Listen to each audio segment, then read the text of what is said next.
একটি 100 টাকার নোট 100 টাকা, আর হলো সুতরাং 100টি 100 টাকার নোট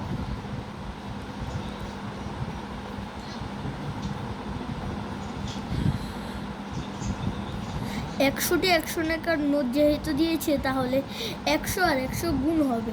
আর যদি তোমার মেন বইয়ে দেখো, এই 43 পৃষ্ঠাটি হলো গুণের লাস্ট তো আমি কালকে পরশু যে কোনো একদিন ভাগের ভিডিও দেব, তোমরা দেখবে। ভাগের না, সরি, গুণের সব ভিডিওগুলো দিব বাকিগুলা। তো এই ভিডিওতে যদি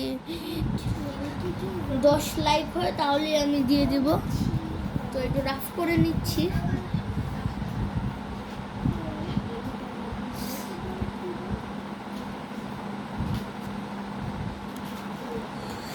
শূন্য শূন্য শূন্য শূন্য শূন্য শূন্য শূন্য আর 2টা শূন্য, এটা না কিসের শূন্য এটা তো জানোই। আর হলো শূন্য শূন্য আর 1 একে 1 হলো 10,000। আমি এই অঙ্কের উত্তর 10,000।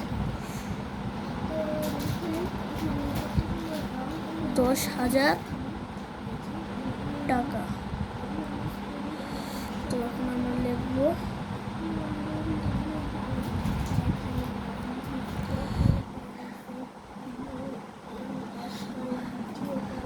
একশো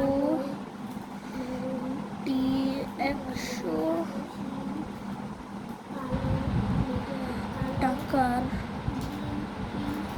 নোট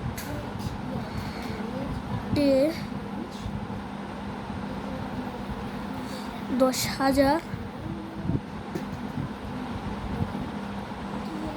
টাকা। আমি রাফ সহ দিয়ে দিচ্ছি যে তোমাদের সুবিধা হয়। তো উত্তর আমরা দেব 10,000 টাকা।